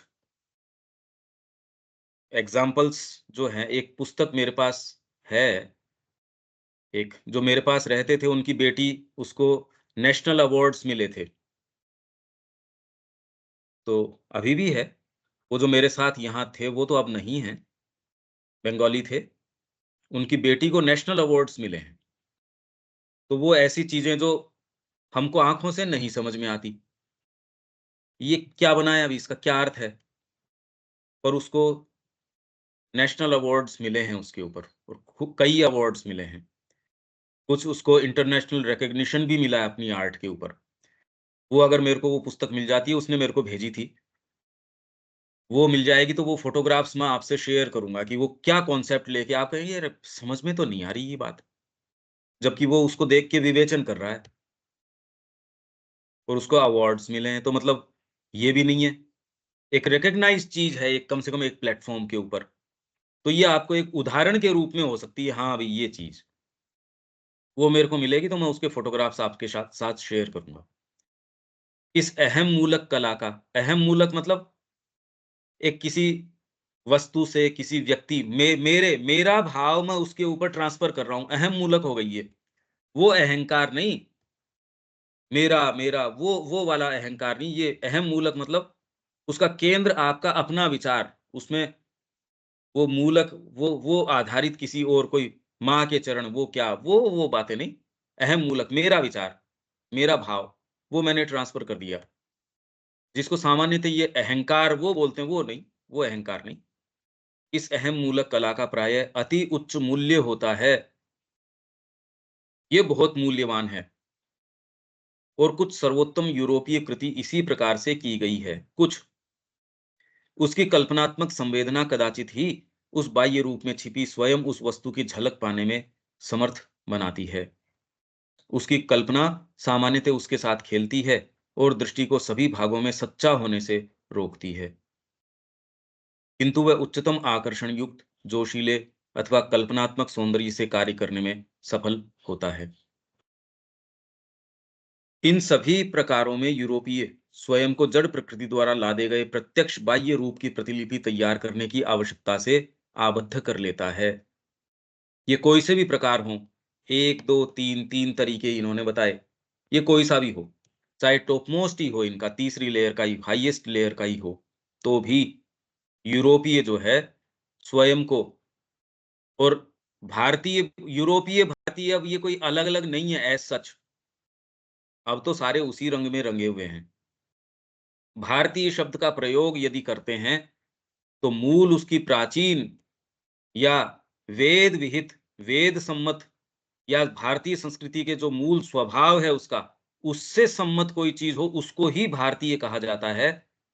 आज कोई यहाँ जन्म ले लिया, उससे कोई, तो इसलिए जब यूरोपीय कह रहे हैं, इसमें तो सारा ही आ गया एक तरीके से, क्योंकि हम उसी मानसिकता सब टोटल, अब तो कोई वैरायटी ही नहीं रही है एज़ सच। वो ही वादी भाव सब जगह एक जैसा है, बस हाँ, देश की विशेषता उसको रिफ्लेक्ट कैसे करेगी, वो थोड़ी-थोड़ी अपनी है, बस। उसकी जलवायु के अनुसार, उसकी अपनी संस्कृति के अनुसार, उसकी थोड़ी-थोड़ी वो रहती है, बाकी तो उपयोगितावाद तो चाहे आप कहीं चले जाओ, जापान में चले जाओ, वहाँ भी है, भारत में चले जाओ, यहाँ भी है, कहीं चले, कोई से देश में चले जाओ, उसमें क्या है? उपयोगितावाद तो उपयोगितावाद है। तो जब यूरोपीय कहते हैं, तो इसमें हमको भ्रमित नहीं होना चाहिए कि किसी और की बातें कह रहे हैं। तो इन सभी प्रकारों में यूरोपीय स्वयं को जड़ प्रकृति ने नियम जो लादे हैं, भई अभी भी हमारा जो न्याय तंत्र है, हमारा समाज शास्त्र है, ये सारा का सारा वैचारिक एज़ सच नहीं, ये जड़ प्रकृति द्वारा ही लादे गए नियम की ही प्रतिकृति तैयार कर रहा है। आपका सारा व्यापार की व्यवस्था है, ये कोई बुद्धि आधारित नहीं चल रही। प्राण भी हायर प्राण नहीं चल रहा, ये तो लोअर। बहुत छोटे मुद्दे हैं उसके, बहुत ज़्यादा छोटे मुद्दे हैं, हायर प्राण इन चीज़ों में नहीं जाता। वो कहे यार क्या है ये, इसके लिए समय खराब करूँगा। वो इन चीज़ों में जाता ही नहीं। उसको तो आप आध्यात्मिकता से भी ऊपर का कह दोगे, यदि ऐसा कोई व्यक्ति संपर्क में हो जिसमें ज़बरदस्त उच्चतर प्राण आत्म उत्सर्ग कर सकता है, अपने आप को मिटा सकता है। विश्व विजय के लिए, कोई कॉज़ के लिए अपने आप को, कोई चीज़ असंभव नहीं है उसके लिए। ऐसे तो व्यक्ति देखने कम मिलते हैं, और उसको आप कह दोगे भई ये तो विशाल गतियों के अंदर निवास करता है, ये छोटी गतियों में। अब तो लगभग बहुत ज़्यादा छोटी गतियों के अंदर निवास कर रहे हैं। मुद्दे देखो आप, आपका विचार कहाँ से उठता है विवेचन तो करो। या तो मैकेनिकली ड्रिवन हो, ढीला अगर अपने आप को छोड़ रखा है रह-रह के मन में, यार ये खाना खा लेते हैं। मतलब कैसे-कैसे विचार आते हैं वो देखो आप।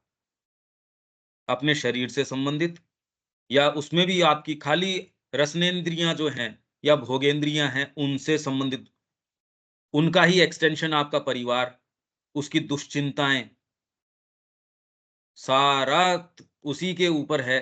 तो ये सब जो जड़ प्रकृति द्वारा जो लादे गए जो चीज़ें हैं, प्रत्यक्ष बाह्य रूप की प्रतिलिपि तैयार करने की आवश्यकता से आबद्ध कर लेता है। और फिर आप ये कहते हो कि ये गृहस्थ धर्म सबसे ऊँचा धर्म है। ये तो करना ही पड़ता है, यहाँ रह के भी तो माँ का काम कर सकते हो। ये सारा इसी में आ गया।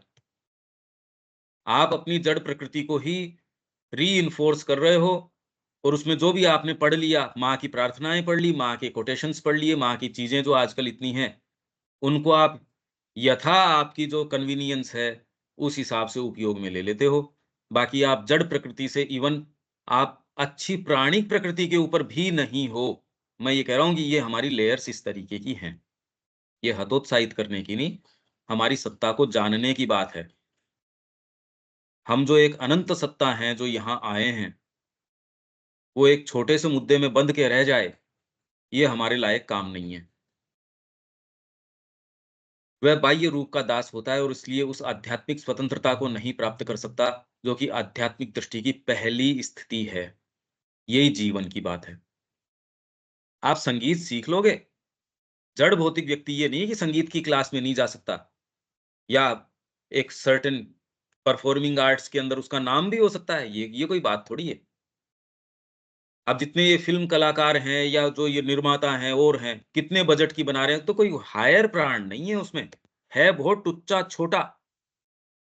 इनफैक्ट वो तो सामान्य दृष्टिकोण से भी इतने नीचे उतर जाते हैं और इतनी तकलीफ़ में होते हैं, उनकी आप सच्ची बात उनकी सुनो तो वो बेचारे इतने परेशानी के अंदर वो कहते बहुत परेशान हैं। अपने आप को ऐसे मेंटेन करने के लिए हम इतनी तकलीफ़ पाते हैं साइकोलॉजिकली, इतनी पीड़ा के अंदर हैं। एक समय विशेष के ऊपर उनको लगता है हाँ, हमारा एक इस समय हायर पीक के ऊपर हम हैं, पर वो भी उनको जिस कीमत के ऊपर वो पीक मेंटेन करनी पड़ती है, कितनी तो सर्जरीज़ उनको करवानी पड़ती है, कितने उनकी चीज़ों से गुज़रना पड़ता है। तो आप अगर उनकी बैकग्राउंड स्टोरी देखो तो वो चकाचौंध वैसी है नहीं, वो अपने पीछे इतनी भारी पीड़ा लिए हुए है, कि आप किसी भी कीमत के ऊपर वो कभी नहीं करना चाहोगे। तो ये जो आध्यात्मिक स्वातंत्र्य है, ये बिल्कुल अलग चीज़ है और हम इसी को चाह रहे हैं। इसका सेंस आ जाए। एक्चुअल में ये सारा कंपैरिज़न है। अभी सारा मैस्मरिज़्म ही इस बात का है, तो ये एक एटलीस्ट कोई टाइम अगर ये क्लिक कर जाए, तो हमको बड़ा राहत मिलेगी।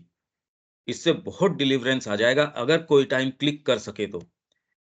हो सकता है आप कला का आपका प्रोफ़ेशन ही हो, पर उससे क्या फ़र्क पड़ गया? हो सकता है आपका प्रोफ़ेशन ऐसा हो, आप फिलैंथ्रोपिस्ट हो साहब, तो भी आपकी कोई डिलीवरेंस नहीं है। जब वह वस्तु का उसके निज स्वरूप में विवेचन करने का प्रयास करता है, तो प्रायः ही वह व्यंजना मतलब एक्सप्रेशन करने में पथभ्रष्ट हो जाता है। मतलब रूप को अगर वो ढीला छोड़ने की कोशिश करे, लो मैं रूप को छोड़ दूँ। जैसे आपने कोई चीज़ पकड़ रखी है और वो पकड़ के स्टंट दिखा रहे हो आप, तो कोई दिक्कत नहीं है। जैसे ही आपने छोड़ा, गिर गए आप, वो स्टंट आपके लिए फेटल हो गया, मौत का कारण बन गया। यही बात इस कलाकार के लिए है। जब वह वस्तु का उसके निज स्वरूप में विवेचन करने का प्रयास करता है, मतलब उसके अंतरंग क्षण के अंदर वो कहता है, यार मेरे को रूप यहाँ धरती जो-जो रूप दे सकती है या मानसिक रूप भी दे सकती है, मेरे को इससे कोई सरोकार नहीं है। चलो प्योरली इस विचार को, जो भी मेरे को महसूस हुआ, वो डेफ़िनेटली सामान्य व्यक्ति जो महसूस करता है, देखता है, अनुभव करता है, इससे बेटर पोज़ीशन में है ये। वो आपसे बेटर एप्रिशिएट कर सकता है चीज़ों को। पर जैसे ही वो ये देखता है, चलो मैं इससे डू अवे विथ करके खाली रूप को ही लाने की कोशिश करता हूँ, तो वो ऐसी अभिव्यंजना में, एक्सप्रेशन में पथभ्रष्ट हो जाता है, क्योंकि उसका पथ बेचारे का है ही नहीं। उसको वो तरीके ही नहीं सिखाए, उसकी संस्कृति ने। हाल ही में यूरोप की इम्प्रेशनिस्ट स्कूल ने बाह्य रूप के बंधन तोड़ने का प्रयास किया है। उन्होंने इस पर बल दिया है कि किसी वस्तु में और माँ इन चीज़ों के अंदर जितना माँ का प्रवेश था, वह श्री अरविंद ने विधिवत ये चीज़ें नहीं की। हाँ, श्री अरविंद को इसका पर्सपेक्टिव योग में प्रवेश करने और के बाद में एकदम प्रत्यक्ष इनके सत्य खुल गए, वो एक बात है। पर माँ तो इसी के अंदर से माँ को तो एक-एक चीज़ का उन्होंने तैयार किया है भई। जो टॉप मोस्ट आर्टिस्ट्स थे उस समय के, भई उनको जब भर्ती करवाया वहाँ, आर्ट उसमें एकेडमी के अंदर, एक तो ये थी जो सबसे महँगी थी, तो परिवार ने कहा भई इसके अंदर तो नहीं। एक जो दूसरी थी जिसमें आर्टिस्ट टॉप मोस्ट थे, कहा ये वाली। तो माँ का संपर्क उनसे रहा, उन आर्टिस्ट्स के साथ। अंतरंग उनकी क्या बातें होती है, तो माँ जो आर्ट के बारे में, संगीत के बारे में या ओकल्ट चीज़ों के बारे में जो कहती हैं, वो ये कही सुनी बातें नहीं है। मौलिक चीज़ें हैं वो जो और कहीं रिकॉर्ड पे नहीं है। और कोई भी साहित्य पढ़ लो आप, कहीं भी रिकॉर्ड में नहीं है, आप उसको कहाँ तुलना करोगे? वो तो माँ की अपनी है, लोगों को सेंस ही नहीं है इस बात का। वो और दूसरे पुस्तकों को, ग्रंथों को उनको रेफ़र करते रहेंगे। माँ ने कभी इस तरीके से अभिव्यक्ति ही नहीं की, क्योंकि माँ ने कहा कितनी सीधी बात है, मैं तो यहाँ श्री अरविंद के लिए आई थी। उन्होंने अपना पिछला बैकग्राउंड है एकदम साफ करके कोरे कागज़ की जैसे सामने दे दिया, इसलिए जगदम्बा स्वयं वो ही कर सकती है, मानवीय क्षमता की बात नहीं है। ये चीज़ हमको हमेशा ही ये चीज़ें सारी चीज़ें ध्यान में रखनी चाहिए। तो इस स्कूल ने वो स्कूल नहीं, एक नया एक तरीका, एक थॉट, बाह्य रूप के बंधन तोड़ने का प्रयास किया है। उन्होंने इस पर बल दिया है कि किसी वस्तु में कोई व्यक्ति वास्तव में जो देखता है वो कोई ठोस, गोल, भौतिक रूप नहीं है। अब ये कह रहा है आपने जैसे कोई कलाकृति करी, एक मूर्ति बनाई, उसमें आप देखते क्या हो? तो ये कह रहा है उसके अंदर कोई ठोस, कोई या धातु की बनी है या इसमें गोल गोल चीज है, या ये नहीं देखने की, अपितु कुछ ऐसा है जो निराला और कुछ खास है। वास्तव में वे कुछ ऐसा देखने और विवेचन करने के प्रयास की ओर अपना मार्ग टटोल रहे हैं, जो कि वस्तु में निगूढ़ है, उसमें इनग्रेन्ड है, इन्वॉल्व्ड है। जड़ भौतिक तत्व को भी आप विश्लेषण करते हो तो आप धीरे-धीरे सूक्ष्म अणुओं, परमाणुओं के अंदर पहुँच जाते हो। उनकी क्रिया के अंदर एनर्जी लेवल पे पहुँच जाते हो। अब ये सामान्य चेतना के लिए वो खाली जड़ भौतिक चीज़ है। और उन परमाणुओं के पीछे जाओगे तो पीछे जा उसका कोई अंत नहीं है, क्योंकि सारी चीज़ अनंत है। हर अणु अनंत है अपने आप में। कुछ ऐसा जिसे दृष्टि के गोचर करने से पूर्व ही आत्मा देख लेती है। मार्ग के बारे में अनभिज्ञ वे कदाचित ही विचित्र एवं विलक्षण कल्पना से अधिक आगे जा पाते हैं। बेचारे अब वो कैसे जाएँ? यहीं जाके उनका साहित्य रुक जाता है, यहीं जाके कला रुक जाती है। तो सारी अभिव्यक्ति, सारी चीज़, मतलब टॉप मोस्ट भी यदि कोई उड़ान भरे वहाँ का व्यक्ति, वो यहाँ जाके अब वो कहता है अब कहाँ प्रवेश करूँ? तो फैंटम्स में प्रवेश करता है खाली। ऐसी भूतहा कल्पनाओं के अंदर, वही चीज़ उनके साहित्य में, उनके जो मूवीज़ हैं, कैसी भद्दी, सब उनके अंदर वहीं प्रवेश करेंगे वो। यही हमारी स्थिति है। हमको कह दिया जाए कल्पना करो, आप प्रयास तो करो अपने साथ, पता चल जाएगा हमारी उड़ान क्या है। किंतु कभी-कभार कोई उत्प्रेरित दृष्टि सच्ची झलक पकड़ लेती है। कभी-कभार कोई इंस्पायर्ड, कोई दृष्टि जो है, कोई झलक पकड़ लेती है। ये वेस्टर्न आर्ट का श्री अरविंद विवेचन की उसका निम्नतम से लेके ऊंचाई संभव जो उनकी है कि कभी-कभार कोई ले लेती है, और भारतीय शुरू यहीं से करता है। मिनिमम उस वो आधार यही रखता है। भारतीय दूसरे छोर से आरंभ करता है, ये हम कल कल पढ़ लेंगे। दूसरे छोर से शुरू करता है। अब इसका क्या अर्थ निकलता है, आप इसको जीवन में सोचिए, इसको प्रैक्टिकली सोचिए, इसके मतलब क्या निकलते हैं? बहुत ज़्यादा मोमेंटस मतलब निकलता है इस बात का। अगर जीवन इस आधार पे जिया जा सकता है, तो इसके क्या अर्थ निकलते हैं, वो सोचिए। वो हमारे लिए इम्पोर्टेंट है। हम कला में प्रवेश करें, नहीं करें, वो दूसरी बात है। यहाँ हम विराम देंगे। अब कोई बात है विवेक? ये वाली लाइन उतनी स्पष्ट नहीं हो पाई, जैसे इसके पहले वाला जो कोटेशन था। यूरोपीय विचार के अनुसार कल्पना रचनात्मक होती है, ना कि विवेचनात्मक। हुँ। हम उसको कह रहे हैं कि विवेचन है ये। ये जगत पूरा का पूरा वास्तव में लोक बोलते हैं, मतलब देखने का दृष्टिकोण। यहाँ इसी रूम में रह रही छिपकली जो है उस वो कभी इन पुस्तकों के संपर्क में नहीं आएगी। और मानव चेतना होती, मानव ने कोई पुस्तकों की रचना थोड़ी कर दी। ये सारा जगत जितनी भी रचना हुई, किस चीज़ से हुई? चेतना के कारण हुई। इसी जगत के अंदर पशु हमसे करोड़ों वर्ष पहले से हैं, पर उन्होंने उन रूपों का निर्माण नहीं किया, जो मनुष्य ने किया, क्योंकि चेतना के आधार पे किया। समझ रहे हो? तो नहीं भी। अरे भई यहाँ जो भी रूपों का निर्माण मानव ने किया है, वो तो मानव चेतना ने किया है। मानव ने क्या है सच तो, जो ये जो चेतना है वो सृजनात्मक है। कल्पना अपने आप के अंदर रचनात्मक नहीं है, ये तो विवेचनात्मक है। परमात्मा स्वयं है, आप कौन-सी स्थिति के अंदर हो, इसलिए अंतरात्मा जो है, वो और बेटर देख सकती है। चेतना के जितने निचले स्तर के ऊपर आते हो, वो उतना लिमिटेड तरीके से देखती है। जगत उतना ही है जितनी आपकी चेतना है। आप उस तत्व का विवेचन करते हो, यही सांख्य कह रहा है। सांख्य भी एग्ज़ैक्टली यही बात कह रहा है कि अपने आप में कोई चीज़ ही नहीं है, 24 तत्वों से बनी है सारी चीज़। और आपका जो पुरुष है, वो कौन-सा रूप अपनाता है, वैसी वैसी सारी जगत की चीज़ दिखती है आपको।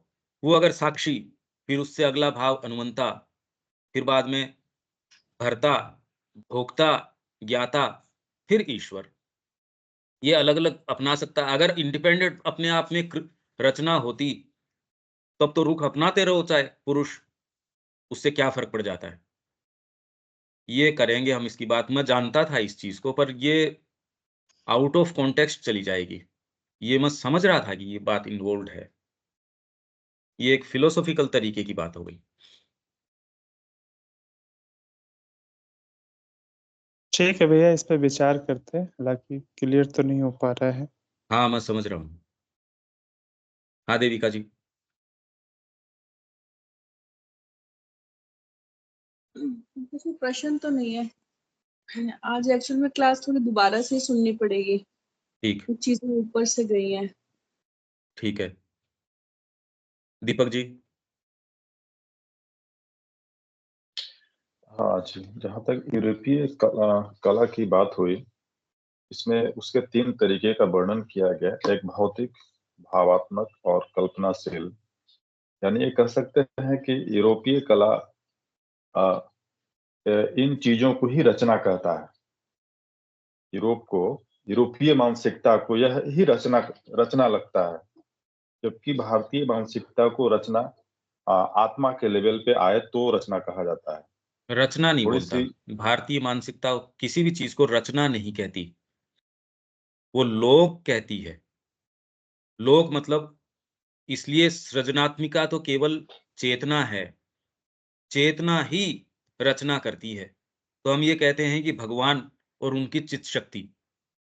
चित्त शक्ति है, उसका विलास है, ये जितने भी जगत आप देखते हो, अरे भई आप भी स्वयं जिस जगत में निवास कर रहे हो, इतने दिनों के अंदर वो चेंज हुआ है।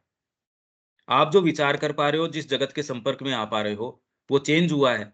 और अपने आप में फिज़िकली क्या डिटेल्स चेंज हो गई? न आपका मकान चेंज हुआ, न आपका जो प्रोफ़ेशन है वो चेंज हुआ, न बाहरी जगत है वो चेंज हुआ, कुछ भी चेंज नहीं हुआ यूँ तो। श्री अरविंद का आगमन उसने हम लोगों के लिए तो एक नया जगत का निर्माण कर दिया। जो भी उसके संपर्क में आए उसके लिए वो जगत कितना रियल है, और दूसरा आए हो तो उसके लिए क्या निर्माण कर दिया? कुछ नहीं। इवन जो सो कॉल्ड आध्यात्मिक लोग हैं वो कहे यार क्या क्या हो गया इसके अंदर? ये ऐसे ही चलेगा। ये सारी चीज़ ऐसे चलेगी, वो तो श्री अरविंद की पद्धति को क्योंकि दिव्य जीवन आएगा। सामान्य व्यक्ति की तो बात छोड़ दीजिए, जो सो कॉल्ड आध्यात्मिक व्यक्ति हैं, सो कॉल्ड क्या वास्तव में इसके अंदर जो पद्धति में सिंसियर हैं, वो भी कौन-सा इस चीज़ को मान रहे हैं। वो भी ये चीज़ नहीं कह रहे, श्री अरविंद की पद्धति तो को तो कोई भी नहीं कह रहा। तो क्या चीज़ का निर्माण? ये तो चेतना है। केवल चेतना ही सृजन करती है। सृजन इन द सेंस परमात्म तत्व कोई भी एक चीज़ है, आप उसको सेंस कैसे करते हो? चेतना के आधार पे। पशु की चेतना क्या निर्माण करेगी? है रियल उसके लिए। वैसे ही जड़ तत्व भी इस जगत को या परमात्मा को कैसे सेंस कर रहा है? सेंस निश्चित रूप से कर रहा है वो, कम्युनिकेट नहीं कर सकता। पेड़-पौधे भी डेफिनिटली सेंस कर रहे हैं। आप अगर उनसे प्रेम करते हो तो वो रिस्पॉन्ड करेंगे। तो उनके अंदर भी अपने तरीके के सेंस हैं, कॉग्निशन है, चेतना का एक स्तर है। सारी चीज़ जो भी निर्माण करती है वो चेतना क्रिएट्रिक्स है। इसलिए जगदम्बा माँ को क्रिएट्रिक्स बोलते हैं। यूँ क्रिएट नहीं कर सकते आप। परमात्मा के अलावा क्या चीज़ आप क्रिएट कर सकते हो? ये फंडामेंटली मतलब फिलोसॉफिकली एक अनस्पिरिचुअल या अनफिलोसॉफिकल प्रोपोज़िशन है कि आप नई चीज़ की रचना नहीं कर सकते। रचना मतलब ऐसा तत्व जो शाश्वत में, जो अनंत के अंदर न हो, ऐसा कहाँ से लेके आओगे? आप ऐसा कोई तत्व फंडामेंटली नहीं लेके आ सकते, जो परमात्मा के बाहर से हो। परमात्मा बाय डेफिनिशन सारी संभावनाएँ हैं, सारे तत्व हैं, आप अलग से के क्या लेके आओगे? इसलिए जो रचना है, भारतीय संस्कृति रचना एज़ सच नहीं कहती, लोक कहती है, और अलग-अलग लोक हैं ये। निद्विज बनने पे भी व्यक्ति क्या खाना छोड़ देता है, भोजन छोड़ दे मतलब क्या करता है? चेतना में परिवर्तन है। जैसे ही चेतना में परिवर्तन आता है, वो वेद में प्रवेश करने का अधिकारी बन जाता है।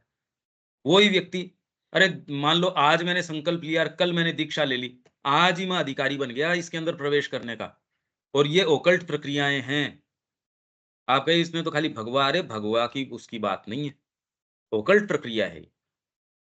जगत ही नहीं रहा आपके लिए। तो मैं कह रहा हूं आज संकल्प लो, ये जगत खत्म हो जाएगा, ये ऐसा है ही नहीं। यही तो जोरदार बात है, आपके लिए एक नए जगत की रचना हो गई। और ये ऐसे अनंत जगत, अनंत, और हर स्तर के ऊपर अनंत, या आपके साथ एकदम चेंज हो सकते हैं, आप अपना जगत खुद बना सकते हो। हम महाश्री अरविंद के जगत में रह रहे हैं और रह सकते हैं, और अंतरंग तरीके से। यही आशा है, नहीं तो फिर बाद में अतिमानस के मतलब कहने सुनने बातों से इनसे थोड़ी कोई अतिमानस की आशा है। चेतना के अंदर परिवर्तन, वही एकमात्र चीज है। नया निर्माण ऐसा सच नहीं होता, नई सृष्टि कभी नहीं होती। प्रलय के बाद भी वो कह रहे हैं जो बीज ये लेके गए थे वही मूल बीज हैं, वो लाके वापस ले आते हैं। प्रलय के जल के अंदर कहीं भी पुराणों के अंदर इस तरीके से नहीं, सृष्टि भी उस तरीके से नहीं। भगवान के स्वयं के नाभि कमल के अंदर से निकल के आती है। नए नव निर्माण नहीं, अनफोल्डिंग है, उन्मीलन है, एफ्लोरेसेंस है, ये जरूर है। तो सृष्टि से उनका अर्थ ये है। नया निर्माण कैसे कर लोगे आप? तत्व कहां से लेके आओगे? यहां जो भी निर्माण करोगे वो पंचभौतिक से करोगे, तो नया कहां से हो गया? पंचभूत तो है ही। समझ रहे हो आप? ये बात मैं विवेक को अभी कह रहा था। दीपक जी। जी, विवेचन का मतलब तो जो वस्तु है उसका वर्णन करना होता है ना। विवेचन तो होता है कोई वस्तु है उसका वर्णन करना। किस स्तर पे है उसका वर्णन जी करना। जी जी। अब यहाँ कलाकृति गणेश जी की मूर्ति के सामने ला के आप किसी गधे को खड़ा कर दोगे, क्या विवेचन कर लेगा वो उसका? वो तो ये देखेगा इसके चारों तरफ कोई पत्ता वत्ता लटक रहा हो तो उसको चबा लूं मैं। गणेश जी के सामने कोई मोदक पड़ा है उसको खा जाऊं। और क्या कर लेगा उसका विवेचन? और कलाकृति अगर आपके आंखों में आंखें आपकी बहुत शार्प है तो भी उस कलाकृति का क्या देख लोगे? और वही आंखें उतनी शार्प नहीं है तो भी आप उसके अंदर डिविनिटी देख सकते हो। तो इसलिए भारतीय कहां से देखता है? अंतरात्मा से। अब ये प्रक्रिया कहने से नहीं होती ना, यही तो बात है। और यही मैं कह रहा हूं, इस जगत को भी आप यहीं से देख सकते हो, और सामने इंडिपेंडेंट जगत नहीं है। यही बात तो विश्वास करने में सबसे मोटी प्रॉब्लम आती है। जब है ही नहीं तो पलायन करके जाओगे किससे? हाँ जी, बोलिए, आप क्या बोल रहे हैं? प्रणाम। जी ये प्रणाम। जो हमारा पूर्व और पश्चिम में मूलभूत फर्क है, तो क्या इसका श्रेय हमारे ज्योग्राफिकल पृष्ठभूमि को जाता है कि हम सूर्य के संपर्क में हमेशा रहते हैं और उतना सौभाग्य ये यूरोपियन कंट्रीज को नहीं है। तो हमारे यहाँ जो भी है एक स्पष्ट दृष्टि से दिखाई देता है। अनुभूति हमारे यहाँ बहुत ही स्पष्ट होती है। वहां पे उतनी सुविधाएं नहीं है। क्या ये वजह हो सकती है कि वो इस नहीं, क्षेत्र में काफी पीछे है? नहीं, पीछे आगे की बात नहीं है भाई। आपको एक ड्यूटी दी गई है, कैशियर बना दिया बैंक के अंदर। अब सारे समय आपके हाथ के अंदर से पैसा निकलेगा आएगा, तो वो आपका स्थान, वो आपका मिशन ही वो उस तरीके का अपॉइंट कर दिया गया है। तो भारत को एक विशेष भूमिका के लिए चुना गया है, तो इसके लिए इसको जो माहिती दी गई है वो विशेष दी गई है। अगर भारत उस चीज को नहीं करता तो ये भारत के लिए भी एक एक गलत बात है। मैं आपको विशेष टेक्नोलॉजी दूं उड़ने की, आप उसको उससे भी फिर बाद में सही उड़ान नहीं भर पाओ, तो ये तो कोई कोई एफिशिएंसी नहीं हुई। तो भारत को ये चीज, विशेष चीज, ये तो महाश्री अरविंद कह रहे हैं। हम उन्हीं की लाइन में ये जितनी भी बातें कर रहे हैं, व्यक्तिगत हमको इनका कोई सेंस दूर दूर तक, खाली उन्हीं के माध्यम से, उनकी कृपा से जितना हो सकता है उतना है। बाकी तो जो हमको वो कह रहे हैं वो ही शब्द प्रमाण स्वरूप हैं। तो मां श्री अरविंद का यही कहना है। जो आपके पास ये पुस्तक है भी, सनातन धर्म की महानता, इसके अंदर शुरुआत इससे, भारत क्या है, पहला चैप्टर ही यही है कि भारत क्या है, हम कैसे डिफाइन करें ज्योग्राफिकल तरीके से। तो पहला ही कोटेशन उसका ये है कि भारत इस भूमि का टुकड़ा, कोई भूभाग, कोई ज्योग्राफिकल पोजीशन ये नहीं है। भारत तो एक आत्मा है, हर देश की अपनी आत्मा है, और वो उतनी ही जीवंत है, इनफैक्ट इसके लोगों से ज्यादा जीवंत है। इसीलिए समय समय के ऊपर मैंडेट किसको मिलता है? जबकि मेहनत तो हर पॉलिटिकल पार्टी करती है, पर इसकी आत्मा जानती है कि मेरे को कौन से समय किस रुख को लाना है, क्या करना है। सोचिए कितनी सजग है वो, निर्णय करती है वो, आपकी मानसिकता को गढ़ती है समय-समय के ऊपर। युग के अनुसार नए साहित्य, नई कला, नई चीजें व्यक्ति सोच के थोड़ी कर सकता है ये। बहुत सचेतन है। यदि आप इन वैश्विक सत्ताओं के कुछ संपर्क में आओ, अभी तो हम अपने इंडिविजुअल व्यक्तिगत सत्य के से ही बड़े दूर हैं। ये वैश्विक सत्ताएं हैं, ये कॉस्मिक बीइंग्स हैं। अगर इनके और श्री अरविंद के प्रताप से, इनकी कृपा से हम इन विचारों में, इन सत्ताओं के निश्चित रूप से कुछ हम इनकी बातें कर सकते हैं, इनके प्रारूप को टटोल सकते हैं। ठीक है? जी, जी। बहुत-बहुत शुक्रिया। Thank you. यहाँ विराम देते हैं। कल मिलते हैं। किसी और की कोई बात है क्या इसमें? हाँ, थोड़ा मैं बोलना चाह रहा हूँ। हाँ। थोड़ा ये विषयांतर हो रहा है, चर्चा के क्रम में ये चीज़ आई है। एक बड़ा अलग चीज़ ये जो है से लगता है, बोला जाता है कि हमसे भारत बना है, जहाँ जबकि उल्टी बात है। जबकि उसके कारण हम हैं, ये हाँ। हम लोग के लिए नई चीज़ है। हुँ। ये बिल्कुल। सचेतनता आए। नहीं, हमसे बना है वाली बात वो है, अगर शरीर ये कहे कि मेरे से आत्मा बनी है, ये स्टेटमेंट कितना सत्य है। वैसे ही यदि इस व्यक्ति वो श्री अरविंद हों, तब तो भारत भी उनके सामने क्या है? वो तो पूरे विश्व की नियति को दिशा और दशा प्रदान कर रहे थे। तो आप अपने आप को क्या मानते हो? जड़ तत्व मानते हो तो श्री अरविंद क्या कह रहे हैं? Materially you are nothing. Materially you are nothing. Spiritually you are everything. एक व्यक्ति यदि अपने आप को एसोसिएट करता है अंतरात्मा से, तो वो सब कुछ है ब्रह्मांड में और कोई उसके अलावा चीज ही नहीं है। अहम ब्रह्मास्मि। पर वो अहम जो है, वो अपने शरीर को मानता है, तो वो तो मटेरियल है, उसको तो जलाए आएंगे। वो तो वैसे ही कोई ट्रक आपके ऊपर से गुजरा, पता ही नहीं चला कब गए। Materially you are nothing, spiritually you are everything. ये बात को नहीं भूलना चाहिए। तो भारत की सत्ता ये यूनिवर्सल बीइंग है, एक कॉस्मिक बीइंग है ये। विश्व भी अपने आप में एक बीइंग है, पूरा विश्व। तो इसलिए सामंजस्य में आना जरूरी है। हमारे बीइंग में एक पार्ट दूसरे से सामंजस्य में नहीं है, दर्द हो जाएगा, हेल्थ अच्छी नहीं रहेगी। तो एक देश दूसरे के साथ अगर वैमनस्य रखता है तो एक ही देह है, उसमें दिक्कत है। तो श्री अरविंद ने मानव एकता की बात करी है, वर्ल्ड गवर्नमेंट की बात करी है। ये जरूरी चीजें हैं, हम नहीं देख पाते। तो एक चींटी भी आपको क्या देख पाती है? बिल बना रखा होगा आपके कमरे के अंदर, तो भी चींटी क्या विवेचन कर लेगी आपका? एक कॉकरोच है आपके कमरे के अंदर, वो क्या आपको देख लेगा? तो वैसे ही हम यहाँ रह रहे होंगे, हम क्या देखते हैं इसका? समस्या चेतना की है। इस दृष्टिकोण से आप इसके ऊपर विचार कीजिए। ठीक है दीपक जी, यहाँ विराम देते हैं। जी, ये थोड़ी-थोड़ी अब शन समझ में आ रही है। जहाँ शनिवार पे को क्लास नहीं होगी। अच्छा, शनिवार को और रविवार को 2 दिन मैं जयपुर के अंदर रहूँगा। 9 से 11, 3 से 5। 9 से 11 सुबह, 3 से 5। ये श्री माताजी साहित्य संचयन। ये 9 से 11 सुबह, 3 से 5 दोपहर को। सैटरडे और संडे 2 दिन का ये कार्यक्रम है। आप चाहें इसी लिंक के अंदर आप जुड़ सकते हैं। मतलब क्लास इस समय वाली नहीं होगी, क्लास तो कंडक्ट होगी। तो आप चाहें उसमें जुड़ सकते हैं। हाँ, दीपक जी क्या बोल रहे हैं?